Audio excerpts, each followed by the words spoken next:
मेरा नाम रितिका है।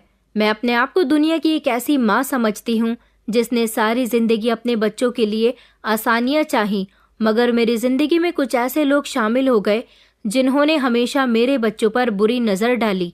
मैं चाहकर भी अपने बच्चों की हिफाजत न कर सकी। मेरे पास किसी चीज़ की कमी नहीं थी, शायद ज़्यादा दौलत होना ही मेरी बुरी किस्मत का सबब बन गया था।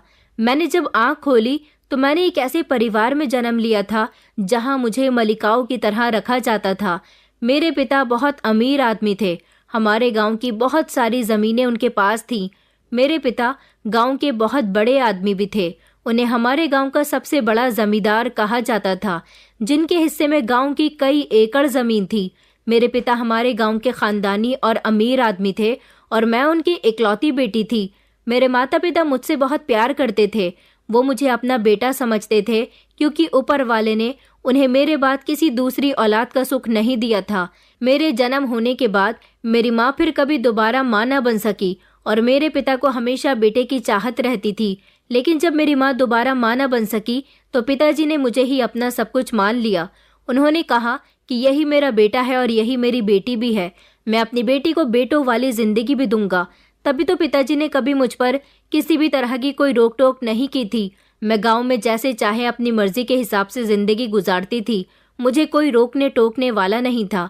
अक्सर गांव के लोगों में आपने भी एक बात नोटिस की होगी कि गांव की जो लड़कियां होती हैं वहां लड़कियों को ज्यादा घर से बाहर नहीं निकलने दिया जाता।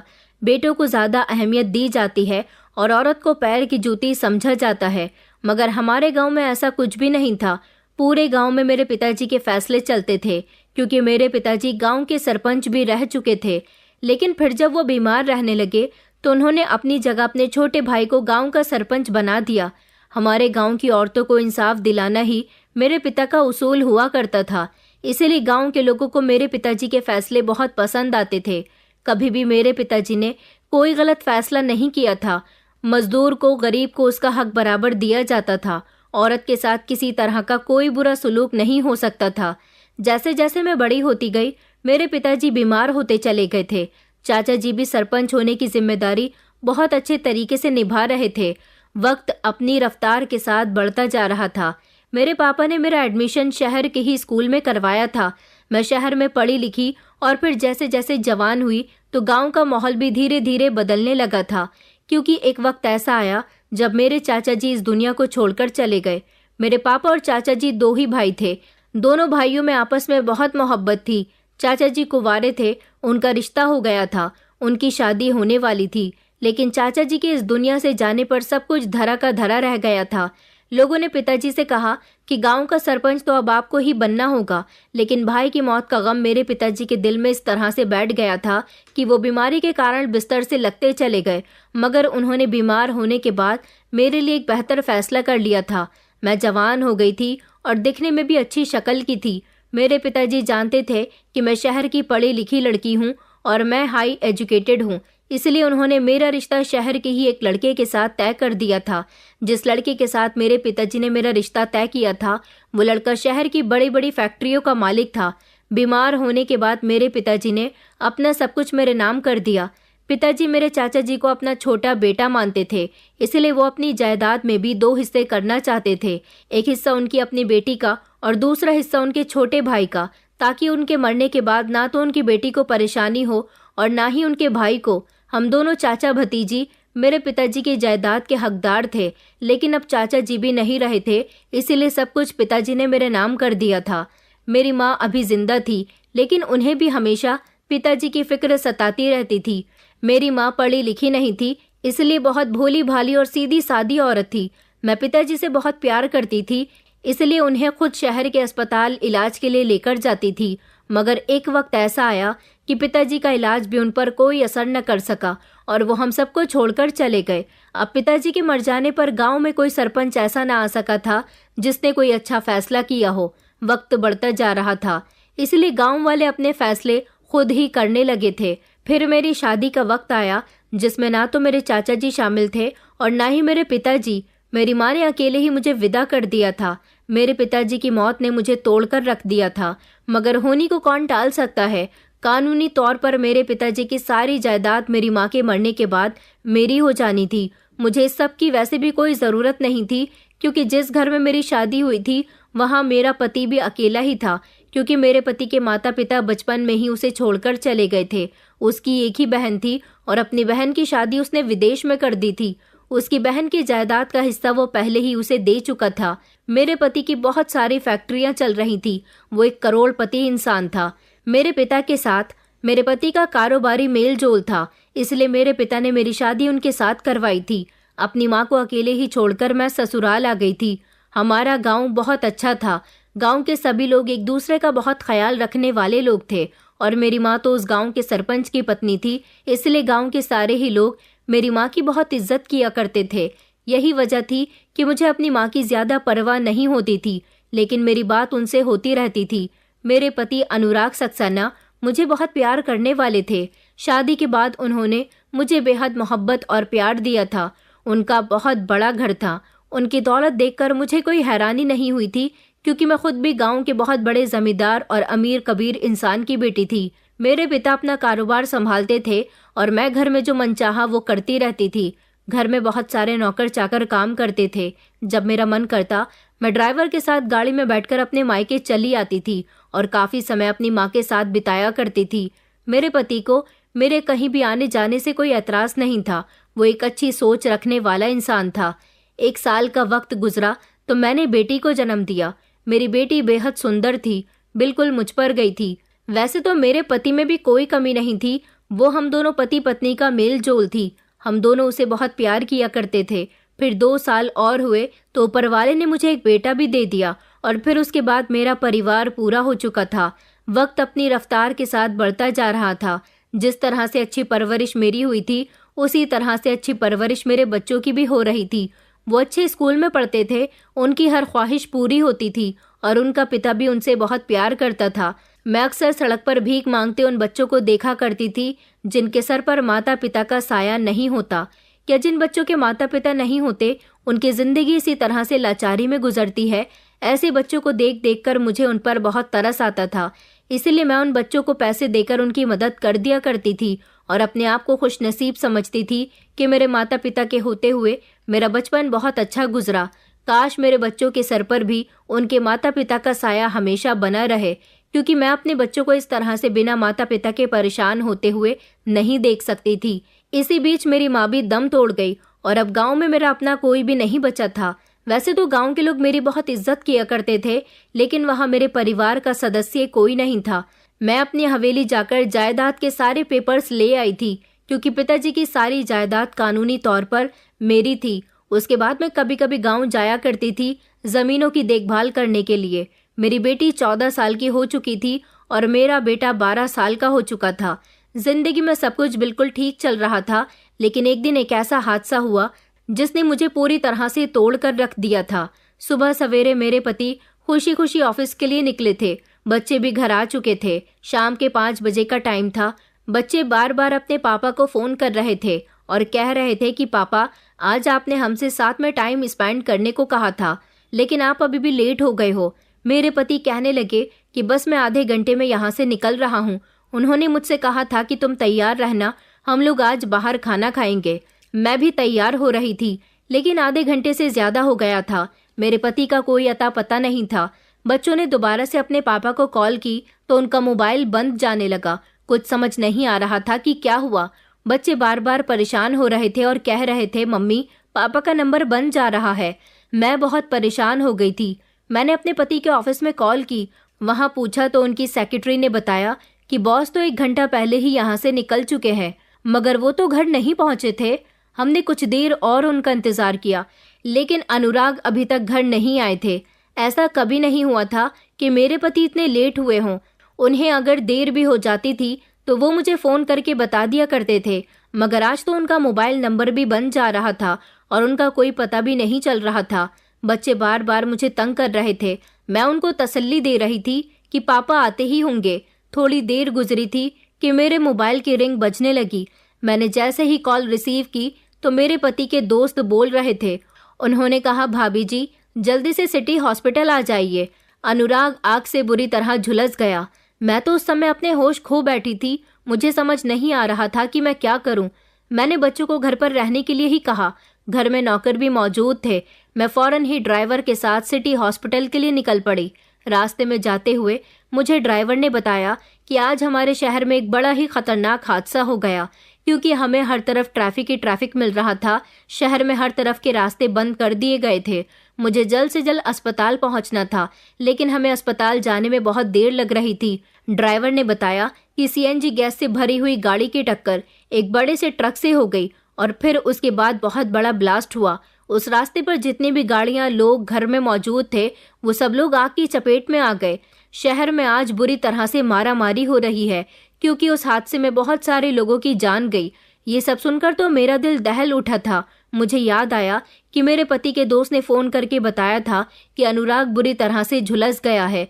कहीं मेरा पति भी तो इस हादसे का शिकार नहीं हो गया। यही सब सोच सोचकर मेरा दिल बैठा जा रहा था। ड्राइवर ने बड़ी मुश्किल से मुझे अस्पताल तक छोड़ा था। अस्पताल का नज़ारा भी बहुत खतरनाक था, क्योंकि अस्पताल में बहुत सारे झुलसे हुए लोग ले जा रहे थे। बहुत सारे ऐसे भी लोग थे जो इतनी बुरी तरह से जले हुए थे कि उनकी पहचान भी नहीं हो रही थी। अस्पताल में भीड़ लगी हुई थी। मीडिया कर्मी और पुलिस कर्मी और भी बाकी सारे बहुत सारे लोग अस्पताल में मौजूद थे। मैंने अपने पति के दोस्त गुप्ता जी को फ़ोन किया। उन्होंने मुझे सेकंड फ्लोर पर आने के लिए कहा। मैं जल्दी से सेकंड फ्लोर पर चली गई। तब वो मुझे वहां पर मिल गए थे। उन्होंने कहा कि अनुराग की हालत बहुत सीरियस है। दरअसल शहर में जो सीएनजी वाला हादसा हुआ है, उस समय अनुराग भी उसी हाईवे पर मौजूद था। ये जितने भी लोग हैं, ये सब वहीं से आ रहे हैं। बस आप प्रार्थना कीजिए कि हमारा अनुराग बच जाए। ये सब सुनकर तो मैं बुरी तरह से रोने लगी थी। मुझे अपने पति की बहुत फिक्र हो रही थी। मैं अपने पति से मिलना चाहती थी, मगर वो इमरजेंसी वार्ड में थे और डॉक्टर उनका चेकअप कर रहे थे। किसी भी पेशेंट से उनका कोई भी रिश्तेदार मिल नहीं पा रहा था। गुप्ता जी ने बताया कि जिस समय हाईवे पर मौजूद लाशों को अस्पताल के लिए एम्बुलेंस में डाला जा रहा था, उसी समय मेरे एक पुलिस वाले दोस्त ने अनुराग की पहचान कर ली और मुझे फ़ोन करके बता दिया। मैं फ़ौरन यहाँ आ गया। मैंने कहा कि भाई साहब, आपका बहुत बहुत शुक्रिया। मैं अपने पति के ठीक होने की प्रार्थना कर रही थी। उधर मेरे बच्चे बहुत परेशान थे। मैंने बच्चों को कुछ नहीं बताया था। इतना सब कुछ हो गया। मेरा पति बुरी तरह से घायल था और इलाज के दौरान वो नहीं बच सका। मेरे पति की मौत पर मैं पागलों की तरह रो रही थी। एक तो इतना बड़ा हादसा, ऊपर से मेरे पति नहीं बच सके। ये सब कुछ मुझसे बर्दाश्त नहीं हो रहा था। एम्बुलेंस के जरिए जब मेरे पति की लाश घर लाई गई, तो मेरे बच्चों ने भी अपने पिता की इतनी गंभीर हालत को देखा। मेरे पति की लाश बुरी तरह से झुलसी हुई थी। उनकी ठीक तरह से पहचान भी नहीं हो रही थी। बच्चों का भी रो रो कर बुरा हाल था और अब मैं इन बच्चों के लिए अकेली रह गई थी। मुझे बस यही फिक्र रहने लगी कि मैं अकेले अपने बच्चों की परवरिश कैसे करूंगी। अभी तो मेरे बच्चे छोटे हैं। दिन रात मैं अपने पति को याद करके रोती रहती थी। बच्चों को भी तसल्ली देती थी कि मैं हूं ना तुम लोगों के लिए, मगर मैं अकेली अपने बच्चों के लिए काफ़ी नहीं थी। मेरी नंद भी अपने भाई की मौत पर इंडिया वापस आ गई थी। उसने मुझे एडवाइस दी कि भाभी, मैं भी यहाँ कुछ दिन की मेहमान हूँ। मेरे जाने के बाद आपका और बच्चों का ख्याल कौन रखेगा? इसलिए आप दूसरी शादी कर लीजिए। जिंदगी बहुत लंबी है। अभी आपके बच्चे भी छोटे हैं और आपकी भी कोई इतनी उम्र नहीं है कि आप सारी जिंदगी विधवा बनकर गुजार दें। मैंने कहा, मगर मुझसे शादी कौन करेगा? कौन मेरे बच्चों को एक्सेप्ट करेगा? मेरी नंद कहने लगी कि आपके पास भला किस चीज़ की कमी है? आप पैसे से हर चीज़ को खरीद सकती हो। आप किसी ऐसे इंसान से शादी मत करना जिसके घर आपको अपने बच्चों को लेकर जाना पड़े, बल्कि आप किसी ऐसे इंसान से शादी करना जो आपके और आपके बच्चों की खातिर आपका साया बनकर इसी घर में रहे और आपका ख्याल रखे। मेरी नंद के पति ने कहा कि मेरे एक दोस्त का भाई है, मैं उसे जानता हूँ। मेरे दोस्त ने एक दिन मुझे बातों बातों में बताया था कि उसका भाई शादी करना चाहता है, क्योंकि उसके भाई की पत्नी शादी के कुछ समय बाद ही मर गई थी। अगर आप चाहो तो मैं आपकी बात आगे बढ़ा सकता हूँ। मैंने कहा कि ठीक है, मैं शादी करने के लिए तैयार हूँ, क्योंकि मुझे अपने बच्चों का आगे का भविष्य नजर आ रहा था। मेरा मानना था कि बच्चों के आगे अच्छे भविष्य के लिए उनके माता पिता का साया उनके सर पर होना बहुत ज़रूरी है, कि उन बच्चों की ज़िंदगी बड़ी मुश्किल से गुजरती है जिनके माता पिता जिंदा नहीं होते। बस यही सब सोचकर मैंने दूसरी शादी कर ली थी। मेरी शादी के कुछ दिनों बाद मेरी नंद अपने देश वापस चली गई थी। मैं अपने पति से बहुत प्यार करती थी। मैंने बड़ी मुश्किल से दूसरे मर्द को अपना पति स्वीकार किया था। मेरे बच्चे छोटे थे, वो अपने पिता को ही याद करते थे, मगर वक्त के साथ साथ उन्हें समझ आ गया कि उनकी माँ ने दूसरी शादी कर ली है और अब ये दूसरा आदमी ही उनका पिता है। शुरू शुरू में तो मेरे दूसरे पति के साथ मेरी जिंदगी बिल्कुल सही गुजरती रही, क्योंकि वो एक मिडिल क्लास परिवार का इंसान था। लेकिन जैसे जैसे उसकी आंखों के सामने मेरी जायदाद की सच्चाई आने लगी, वैसे वैसे ही उसकी आंखों में लालच उतरने लगा और वो हमेशा मुझसे मेरी जायदाद की ही बातें करता रहता था। वो ये बात तो अच्छे से जानता था कि मैं जिस इंसान की पत्नी हूँ वो शहर का एक सबसे अमीर इंसान था। और फिर जब ये बात भी मेरे पति को पता चली कि मेरे पिता की जायदाद की भी मैं इकलौती वारिस हूँ, ये सब जानकर वो बेकाबू हो गया था। और बस फिर उस दिन के बाद से ही वो मेरी जायदाद अपने नाम करवाने की कोशिश करता रहता था। मगर मैं जान गई थी कि वो लालची इंसान है, इसीलिए मैंने उसकी नीयत को परख लिया था और मैं कभी भी अपनी जायदाद उसके हवाले नहीं कर सकती थी। ना तो वो जो मेरे पति की मेहनत की कमाई की जायदाद थी और ना ही वो जो मेरे पिता की खानदानी जायदाद थी। मैंने अपने मायके की प्रॉपर्टी के पेपर्स और अपनी ससुराल के प्रॉपर्टी के पेपर्स और अपना जितना भी बैंक बैलेंस था वो सब कुछ अपने पति से छुपा कर रखा था। सारे प्रॉपर्टी के पेपर्स मैंने अपनी एक दोस्त के पति को दे दिए थे, जो कि एक वकील थे, क्योंकि वो पेपर्स मैं घर में नहीं रख सकती थी। मेरा पति राजेश घर में ही रहता था। ये बात जब मेरी दोस्त के पति अखिल को पता चली कि मेरा दूसरा पति राजेश एक लालची इंसान है और वो मेरी सारी जायदाद अपने नाम करना चाहता है, ये सब सुनकर अखिल जी ने कहा कि आप अपनी सारी जायदाद अपने दोनों बच्चों के नाम कर दीजिए, ताकि आपके मरने के बाद आपकी जायदाद में से कुछ भी आपके पति का ना रहे और आपकी जायदाद आपके बच्चों के पास पहुंच जाए। पहले ही आप अगर वसीयत कर देंगी तो आपका दूसरा पति आपका और आपके बच्चों का कुछ भी नहीं बिगाड़ सकेगा और आपकी जायदाद भी सही हाथों में पहुंच जाएगी। मैंने चोरी चुपके इस काम को अंजाम दे दिया था और अपने जीते जी ही वसीयत कर दी थी कि मेरे जीते जी मेरी सारी जायदाद मेरी है और मेरे मरने के बाद मेरी सारी जायदाद मेरे दोनों बच्चों की है। वसीयतनामा करने के बाद मुझे कुछ सुकून मिल गया था, मगर मेरा पति अभी भी सुकून से नहीं बैठ रहा था। वो मुझे दिन रात मारा करता था।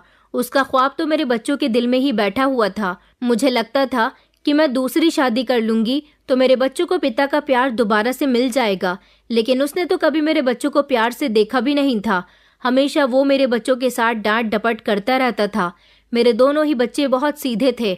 सबसे ज्यादा सीधी थी मेरी बेटी, जो बिल्कुल अपनी नानी पर गई थी, जिसके अंदर रत्ती भर भी चालाकी नहीं थी। लेकिन मेरा बेटा बहुत बहादुर था। वक्त के साथ साथ मेरे दोनों बच्चे जवान हो गए, उनकी पढ़ाई भी पूरी हो गई थी। मेरा बेटा अब अपने पिता का बिजनेस संभालने लगा था। राजेश अभी भी वहीं का वहीं था। ये सब कुछ उसका ही था, मगर उसके देखने का नजरिया बहुत गलत था। उसके मन में इतना लालच भरा हुआ था।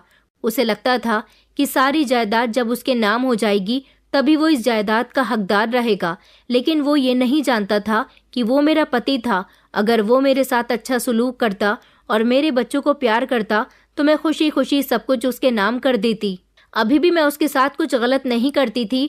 मेरा पति होने के नाते हर महीने मैं उसके अकाउंट में उसके पर्सनल खर्चों के लिए 1 लाख रुपए डालती रहती थी, मगर उसके लिए 1 लाख रुपए की रकम कुछ भी नहीं थी। वो चाहता तो मेरे पति के बिजनेस को आगे बढ़ा सकता था, उसको संभाल सकता था, लेकिन उसने कुछ नहीं किया। वो घर में रहकर मुफ्त की रोटियां तोड़ता रहा। मेरे बेटे ने ही अपने पिता के बिजनेस को आगे बढ़ाया। राजेश जैसे इंसान ने मेरी जिंदगी नरक बना दी थी। मेरे बच्चे जवान हो गए थे, फिर भी वो बाज नहीं आता था। हर रोज मुझे मारता और कहता कि अपनी सारी जायदाद मेरे नाम कर दो। एक दिन उसने मुझे इतनी बुरी तरह से मारा कि मैंने उसे बता ही दिया था कि जायदाद मैं अपने बच्चों के नाम कर चुकी हूँ, अब तुम कुछ नहीं बिगाड़ सकते, ये सब कुछ मेरा और मेरे बच्चों का है। ये सब सुनकर तो उसे गुस्सा आ गया और उसने फिर मुझे बुरी तरह से पीटना शुरू कर दिया। लेकिन भला हो मेरे बेटे का, जो मुझे हर बार अपने सौतेले पिता से बचा लिया करता था। मेरा बेटा कहता था कि माँ, आप इस आदमी को छोड़ दो। मैंने कहा, बेटा, मैं इस आदमी की मार सालों से खाती आ रही हूँ और जब तक जिंदा हूँ तब तक इसकी मार खाती रहूंगी। एक न एक दिन तो ये मुझे तंग आकर मारना पीटना छोड़ ही देगा। तुम बस अपने पापा का बिजनेस इसी तरह से संभालते रहो। मुझे तुमसे बहुत सारी उम्मीदें हैं। राजेश अभी भी अपनी हरकतों से बाज नहीं आ रहा था। उसने मेरे बच्चों को मेरे खिलाफ भड़काना शुरू कर दिया था। वो मेरे बच्चों से मोहब्बत जाहिर करने लगा था, क्योंकि अब वो मेरे बच्चों को तोड़ना चाहता था। लेकिन मेरे बच्चे उसमें के नहीं थे जो उसकी बातों में आ जाते। मैंने राजेश को अच्छी तरह से समझा दिया था कि वो जो चाहे कर ले, मगर ये सब कुछ मेरे बच्चों का है और उनका ही रहेगा। मेरी बेटी जैसे जैसे जवान हो रही थी वैसे वैसे ही बेहद खूबसूरत होती जा रही थी। अब मुझे अपने पति की नीयत से बहुत डर लगने लगा था, क्योंकि वो जायदाद के चक्कर में मेरी बेटी से नज़दीकियां बढ़ाने लगा था। वो ये बात बहुत अच्छे से जानता था कि मेरा बेटा तो चालाक है, मगर मेरी बेटी बहुत सीधी थी। उसने मेरे बेटे से कई बार कहा था कि तुम्हारी माँ तुमसे प्यार नहीं करती, वो एक धोखेबाज चालबाज औरत है। लेकिन मेरे बेटे ने उसे पलटकर जवाब दिया था कि धोखेबाज आप हो, चालबाज भी आप हो, हमारी माँ हमारे लिए बहुत अच्छी है। बस तभी से उसे यकीन हो गया था कि उसे मेरी बेटी इशिका को अपनी बातों में लेना होगा। मेरी बेटी इशिका उससे बहुत डरती थी, लेकिन जब से वो उससे अच्छी तरह से बात करने लगा था, तब से मेरी बेटी उसकी बातों में आ जाती थी और उसको पापा कहना भी उसने शुरू कर दिया था। मैंने इशिका से कहा था कि बेटा, इस आदमी से तुम दूर रहा करो। मैंने एक दिन अपने बेटे अतुल से बात की और कहा कि बेटा, मुझे तुम्हारी बहन की हमेशा फिक्र लगी रहती है।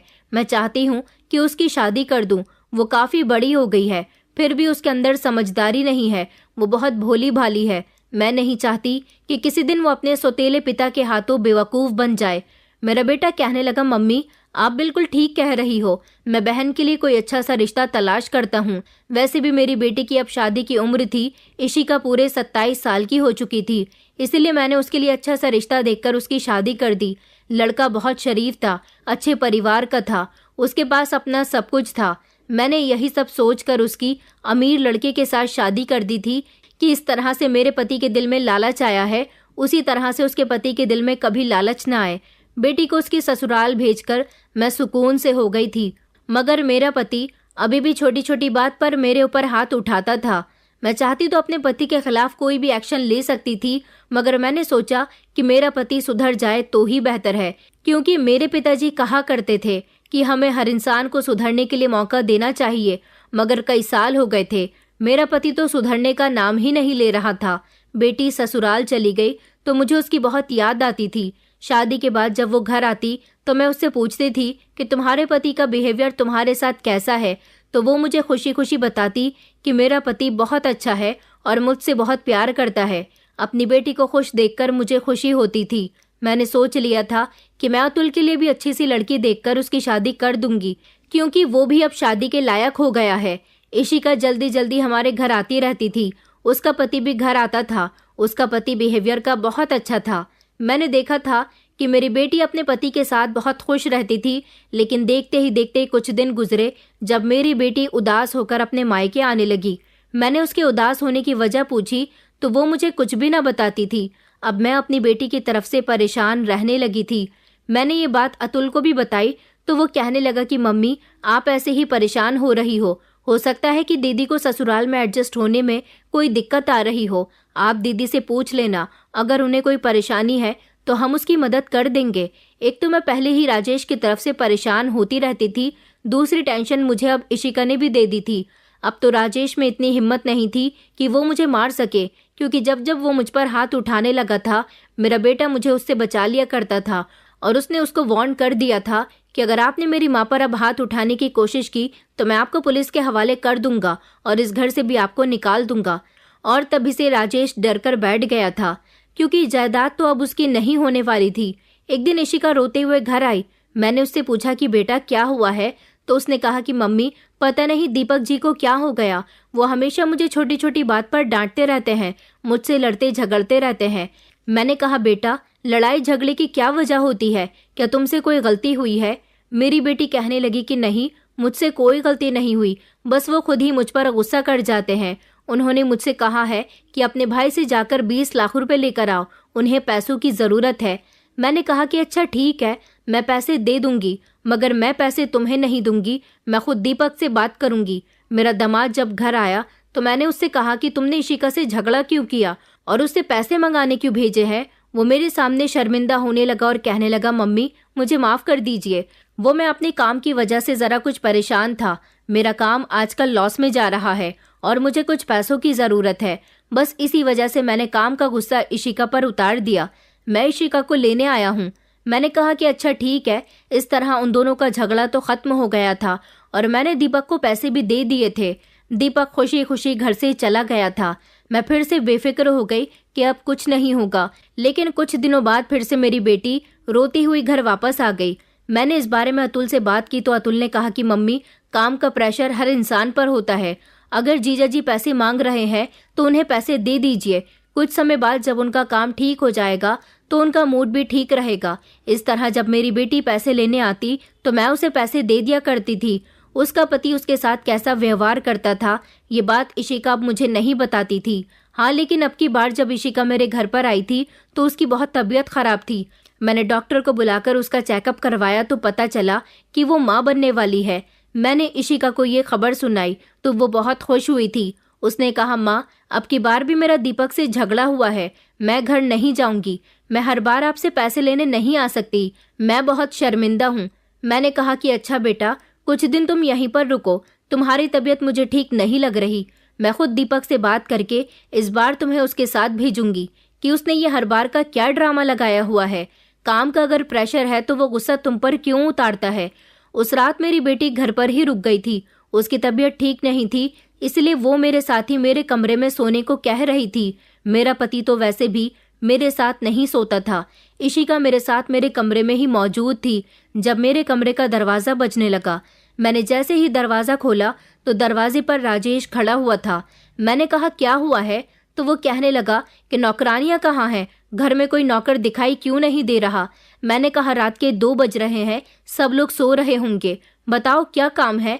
तो वो कहने लगा कि मुझे चाय पीनी है, तुम जरा 1 कप चाय मेरे लिए बना दोगी। मैंने कहा कि अच्छा ठीक है, अभी थोड़ी देर में लेकर आती हूँ। मेरा पति वहां से जा चुका था। इशिका कहने लगी कि मम्मी क्या हुआ है। तो मैंने उसे बताया कि राजेश को चाय चाहिए, मैं किचन में चाय बनाने के लिए जा रही हूँ। इशिका कहने लगी कि मम्मी आप यहीं आराम करो, चाय मैं बना कर ले आती हूँ। मैंने कहा, बेटा तुम आराम करो। तो वो कहने लगी कि नहीं मम्मी, सुबह से आराम कर करके मैं थक गई हूँ, थोड़े से हाथ पैर चलेंगे तो बेहतर महसूस होगा। उसकी बात सुनकर मैं बिस्तर पर लेट गई थी और वो किचन में चाय बनाने के लिए चली गई थी। बिस्तर पर लेटने के बाद मेरी आंख लग गई, लेकिन जब मेरी आंख खुली तो सुबह का समय हो रहा था।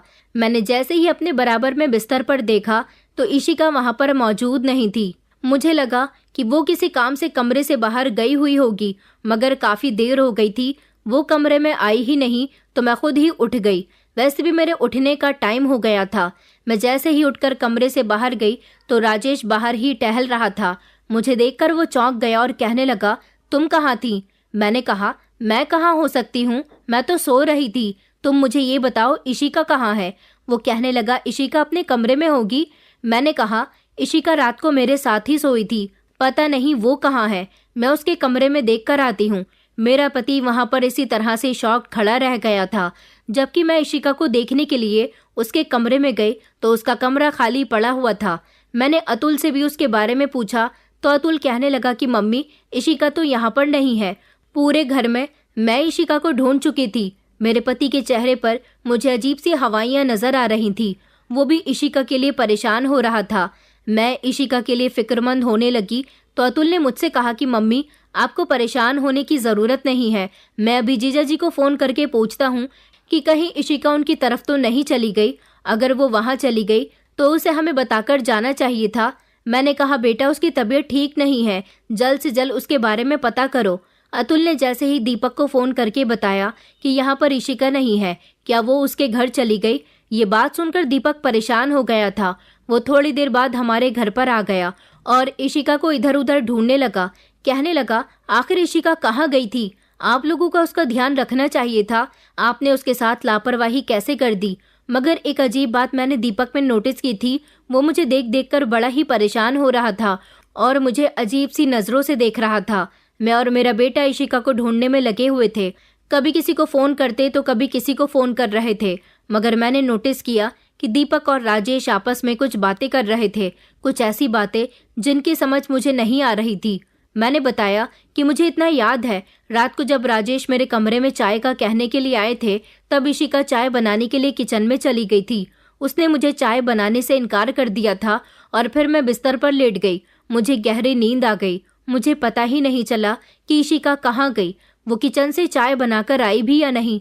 मैं तो अपनी बेटी के लिए रोने लगी थी और रो रो कर दीपक और अतुल से कह रही थी कि बेटा उसे कहीं से भी तलाश करके लाओ, उसकी तबीयत ठीक नहीं है, वो माँ बनने वाली है।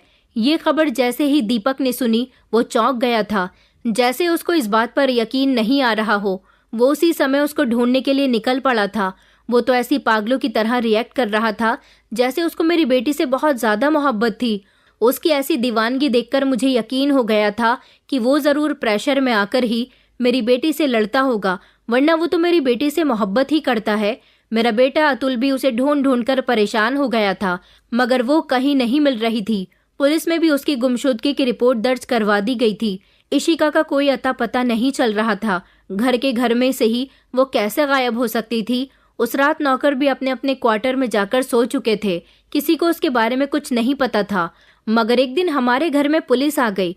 मुझे लगा कि पुलिस को जरूर इशिका के बारे में कुछ न कुछ पता चला होगा, लेकिन पुलिस इशिका की कोई खबर नहीं लेकर आई थी, बल्कि उन्होंने तो घर के अंदर आते ही अतुल को अरेस्ट कर लिया था। वो लोग अतुल के हाथ में हथकड़ियां पहनाने लगे तो मैंने शोर मचाना शुरू कर दिया। मैंने कहा, आप लोग ये क्या कर रहे हो? पुलिस ने कहा, दरअसल आपकी बेटी को अगवा करने वाला यही इंसान है। मैंने कहा कि नहीं, ऐसा नहीं हो सकता। मेरा बेटा भला ऐसा क्यों करेगा? अतुल भी बार बार यही कह रहा था कि मम्मी, ये लोग झूठ बोल रहे हैं। एक पुलिस इंस्पेक्टर आगे आया और वो कहने लगा, दरअसल राजेश जी ने अतुल पर इल्जाम लगाया है कि उनकी बेटी इशिका को गायब करने वाला यही इंसान है। उन्होंने हमें बताया है कि काफी दिनों से अतुल और इशिका में अनबन चल रही थी। आपने अपनी जायदाद दोनों बच्चों में बराबर से कर दी है, इसलिए अतुल के दिल में लालच आ गया। अतुल चाहता है कि उसकी बहन को आधे हिस्से की प्रॉपर्टी ना मिले और वो पूरी जायदाद का अकेला हिस्सेदार हो जाए, इसलिए उसने अपनी बहन को अगवा कर दिया। अब क्या पता किडनैप करने के बहाने इसने अपनी बहन को मार भी दिया हो। ये सारी ही बातें हमें आपके पति राजेश ने बताई हैं। इसी के तहत हम इसको अरेस्ट करने के लिए आए हैं, ताकि हम इसको पुलिस स्टेशन ले जाने के बाद इससे पूछताछ कर सकें। मैंने कहा, राजेश ऐसा कैसे कर सकता है? उन्हें एक बार मुझसे भी तो बात करनी चाहिए थी ना। पुलिस वालों ने मेरी एक न सुनी। पुलिस अतुल को अपने साथ ले गई। घर में ना तो राजेश था और ना ही दीपक का कुछ पता चल रहा था। मैं दीपक और राजेश दोनों का ही मोबाइल नंबर ट्राई कर रही थी। दोनों का ही नंबर बंद जा रहा था। मैं बहुत परेशान थी कि मैं क्या करूं। उधर पुलिस मेरे बेटे को ले गई थी, इधर मेरी बेटी नहीं मिल रही थी। मेरे घर में एक अजीब सी कंडीशन थी। मैं पुलिस स्टेशन अपने बेटे से मिलने गई तो पता चला कि उसे जेल में डाल दिया गया है। मैंने पुलिस वालों को कुछ पैसे दिए और अपने बेटे से जेल में बात करने के लिए चली गई। मैंने कहा, बेटा मैं तुम्हें छुड़ा लूंगी। मैं अपनी दोस्त के पति अखिल जी से बात करूंगी। वो अभी शहर से बाहर गए हुए हैं, कल सुबह तक वापस आ जाएंगे। मैं तुम्हारी जमानत करवा लूंगी। मेरा बेटा जेल में ही रोने लगा और कहने लगा, माँ मैं भला दीदी के साथ ऐसा कैसे कर सकता हूँ? उस रात तो मैं भी घर में ही मौजूद था और राजेश अंकल को क्या जरूरत थी पुलिस को मेरे बारे में गलत बातें बताने की? मुझे तो ऐसा लगता है कि हमारी इशिका दीदी के गायब होने में भी राजेश अंकल और दीपक जीजा जी का ही हाथ है। मैंने कहा, बेटा दीपक से तुम्हारा क्या मतलब है? दीपक तो खुद इशिका को पागलों की तरह ढूंढ रहा है। हाँ, लेकिन उसका कल से नंबर बंद जा रहा है। उसका भी कोई पता नहीं चल रहा कि वो कहाँ है। मेरा बेटा कहने लगा, मम्मी ऐसा तो नहीं कि राजेश अंकल और दीपक जीजा जी आपस में मिले हुए हों? मैंने कहा, तुम्हारा क्या मतलब है? तो वो कहने लगा, जिस तरह पिछले कई दिनों से इशिका दीदी बार बार अपनी ससुराल से हमारे घर पर आ जाती थी, उनका अपने पति से झगड़ा हुआ करता था। कहीं ऐसा तो नहीं कि दीपक जीजा जी ने ही उसे गायब करवाया हो? मैंने कहा, बेटा तुम फिक्र मत करो, मैं इस बात की तह तक पहुँच कर रहूंगी और सुबह तक तुम्हें जेल से छुड़ा भी लूंगी। मेरा परिवार पूरी तरह से बिखर चुका था। ना तो दीपक का कुछ पता था और ना ही राजेश का। मैंने पुलिस को राजेश और दीपक के बारे में सब कुछ बता दिया था। पुलिस ने दीपक की लोकेशन चेक की तो पता चला कि दीपक ये शहर छोड़कर जा चुका है। मैं चौंक गई थी कि दीपक शहर छोड़कर कैसे जा सकता है। इस समय उसकी पत्नी गायब है और वो शहर छोड़कर चला गया, जबकि राजेश का कोई पता नहीं चल रहा था। मैंने कहा, आप लोगों ने मेरे बेटे को बिना किसी सबूत और गवाह के ही अरेस्ट कर लिया।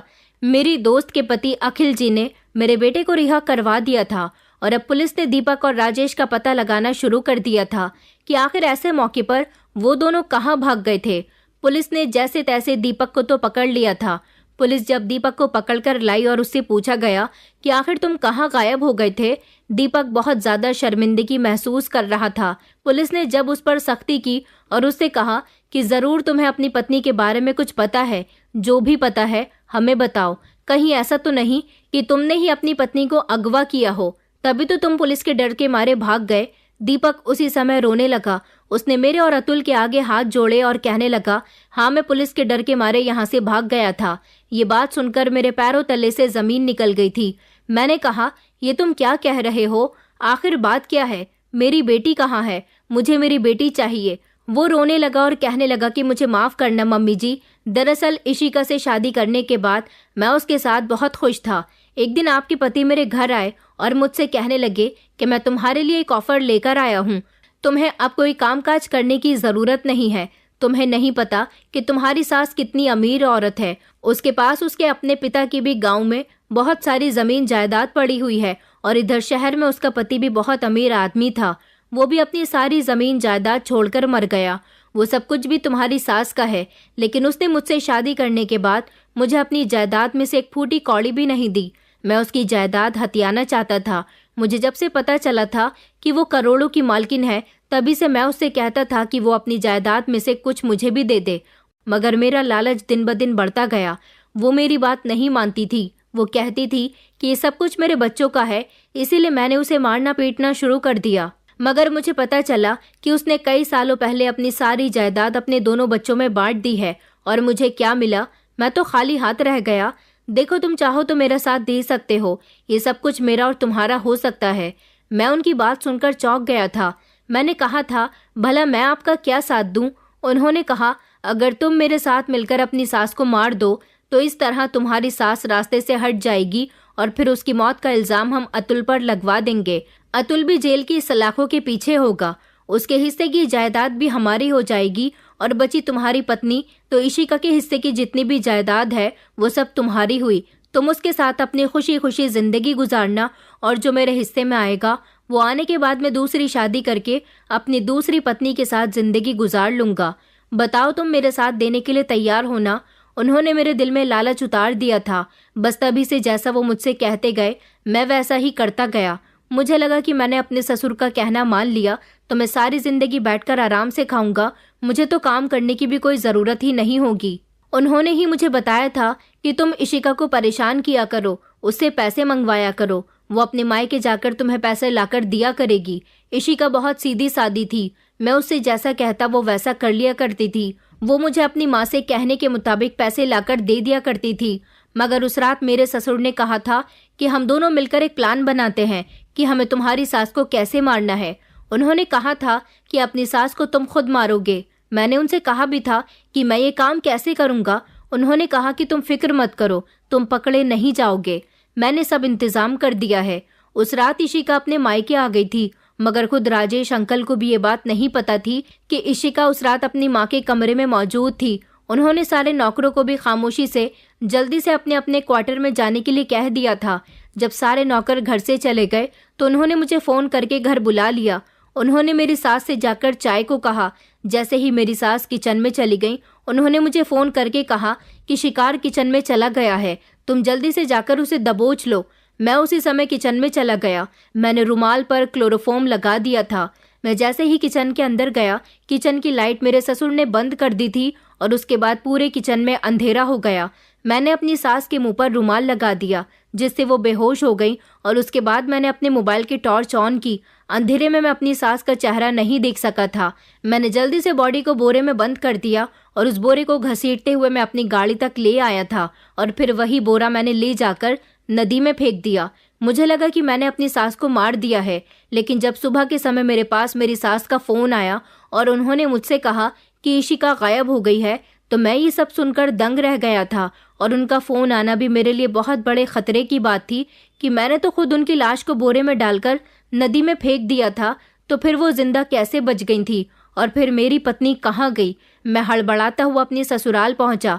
वहां जाकर मैंने अपनी सास को अपनी आंखों के सामने देखा तो मैं घबरा गया था। राजेश जी ने खामोशी से मुझसे कहा कि कल रात तुमने किसको मारा था? मैंने कहा कि आपने ही तो मुझे फोन करके कहा था कि शिकार किचन में चला गया। वो कहने लगे कि हाँ, मगर मुझे लगता था कि हमसे कोई गलती हो गई है। धोखे से कहीं तुमने इशिका की तो जान नहीं ले ली। उनके मुंह से ये बात सुनकर मेरे पैरों तले से जमीन निकल गई थी। इशिका का इस तरह गायब हो जाना और मेरी सास का सही सलामत होना इसी बात की गवाही दे रहा था कि मुझसे बहुत बड़ी गलती हो गई।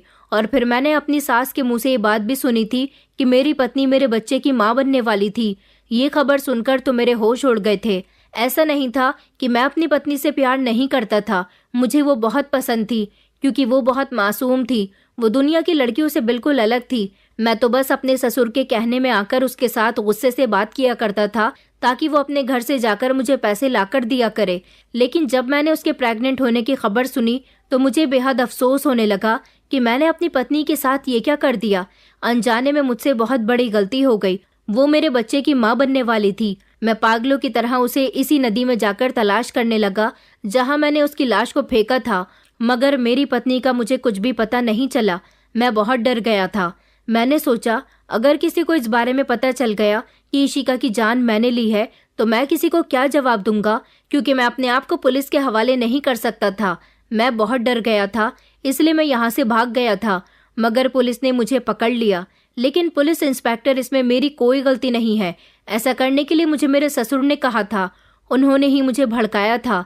दीपक के मुंह से ये बात सुनकर हम सब लोगों के होश उड़ गए थे। मेरे बेटे ने तो दीपक का गिरेबान पकड़ लिया था। उसके मुंह पर 2-3 थप्पड़ भी मार दिए थे। अब वो राजेश को ढूंढने को कह रहा था। उसने कहा था कि मैं उस आदमी को छोड़ूंगा नहीं जिसने मेरी माँ को जान से मरवाने की कोशिश की। उसके लालच ने मेरी बहन की जान ले ली। पुलिस ने अतुल को भरोसा दिलाया कि वो इशिका की तलाश जारी रखेंगे और राजेश को भी ढूंढ निकालेंगे, क्योंकि दीपक ने इशिका का कत्ल नहीं किया था, बल्कि उसको जिंदा ही बोरे में बंद करके उसकी बॉडी को नदी में फेंक दिया था। पुलिस ने नदी में इशिका को तलाश करना शुरू कर दिया और उधर आसपास के गांव में भी उसे तलाश किया कि कहीं किसी ने तो किसी संदिग्ध बोरे को देखा होगा या फिर उनको किसी लड़की की लाश मिली होगी। उधर पुलिस राजेश को भी तलाश कर रही थी, क्योंकि राजेश का कोई अता पता नहीं चल रहा था। कुछ दिन इसी तरह से गुजर गए जब पुलिस ने हमें खबर जाकर सुनाई। पुलिस ने बताया कि आपकी बेटी का पता चल गया है, क्योंकि पुलिस हमारे पास हमारी बेटी को ले आई थी। इशिका को अपनी आंखों के सामने सही सलामत देखकर मेरी आंखें नम हो गई थी। मैंने झट से उसे गले लगा लिया। मेरा बेटा भी रोने लगा था। पुलिस ने हमें बताया कि राजेश को भी पकड़ लिया गया है। अब हम सब लोग पुलिस स्टेशन चले गए थे। वहां जाकर पता चला कि राजेश हिंदुस्तान छोड़कर भाग गया था। उसे दूसरी कंट्री से पकड़ा गया है। राजेश की सारी सच्चाई तो पहले ही हम लोगों के सामने आ गई थी। राजेश को पुलिस ने अरेस्ट कर लिया था। राजेश ने कहा कि उसे डर था कि अगर वो पकड़ा गया तो क्या होगा, मगर उसे ये नहीं पता था कि पुलिस इतनी आसानी से अतुल को छोड़ देगी। पुलिस अतुल को अपने पास हिरासत में और भी रख सकती थी, लेकिन उसके लिए पुलिस के पास सबूत होने बहुत जरूरी थे। पुलिस के पास कोई ऐसा सबूत नहीं था जो मेरे बेटे को आरोपी साबित करता। आरोपी तो राजेश और दीपक थे। दोनों ही आरोपी पुलिस के पास आ गए थे। राजेश दीपक के भागने से डर गया था, इसलिए वो खुद भी भाग गया था, क्योंकि वो भागने से पहले मेरे बेटे को अरेस्ट करवाकर बहुत बड़ी गलती कर चुका था और उसके दिल में पहले से ही लालच था। ये बात तो मैं भी जानती थी कि उस जैसे लोग कभी नहीं सुधर सकते। मेरी बेटी सही सलामत वापस आ गई थी। पुलिस ने जब नदी के आसपास वाले गांव में पूछताछ शुरू की तो एक गांव में उन्होंने मेरी बेटी की पहचान के बारे में बताया था कि क्या आपने यहाँ किसी अनजान लड़की को देखा है। तो उन गांव वालों ने पुलिस को बताया था कि हाँ, एक ऐसी ही लड़की हमारे यहाँ आई हुई है। उसका इलाज हमारे गांव के वैद्य जी से चल रहा है। उस लड़की की अभी तक कोई पहचान नहीं हो सकी, क्योंकि वो हमारे गांव की नहीं है। हमने पुलिस को इशिका का फोटो तो दे ही दिया था। जब पुलिस ने इशिका को देखा तो पुलिस फौरन ही पहचान गई थी कि ये लड़की इशिका है, लेकिन इशिका होश में नहीं थी। कई दिनों तक पानी में रहने की वजह से उसकी तबीयत ठीक नहीं थी। वो बेहोश हो चुकी थी और फिर वो प्रेग्नेंट भी थी, मगर इस दौरान वो अपना बच्चा गंवा चुकी थी। पुलिस इशिका को लेकर शहर आ गई। उन्होंने इशिका का इलाज करवाया और फिर जब इशिका की हालत कुछ बेहतर हुई तो उससे उसके बयान लिए गए। इशिका ने बताया कि शायद पानी में बहने की वजह से वो बोरे से बाहर आ गई थी और बहते बहते नदी के किनारे तक पहुंच गई थी। उसे गांव के लोग अपने साथ ले गए थे। हमारी बेटी तो जिंदा बच गई, लेकिन मैं आप लोगों से पूछना चाहती हूँ कि क्या ऐसे लोगों के खिलाफ कड़ी कार्यवाही होनी चाहिए जिन्होंने दौलत के लालच में आकर मेरी बेटी के और मेरे साथ ये सब कुछ किया। मेरी नज़र में तो ऐसे लोगों के खिलाफ कड़ी कार्यवाही होनी चाहिए। उनको उनके किए की सजा भी जरूर मिलनी चाहिए, ताकि ऐसे आरोपी आगे किसी के साथ ऐसा ना करें। राजेश को तो लंबी सजा हुई थी। वो एक बहुत ही लालची इंसान था।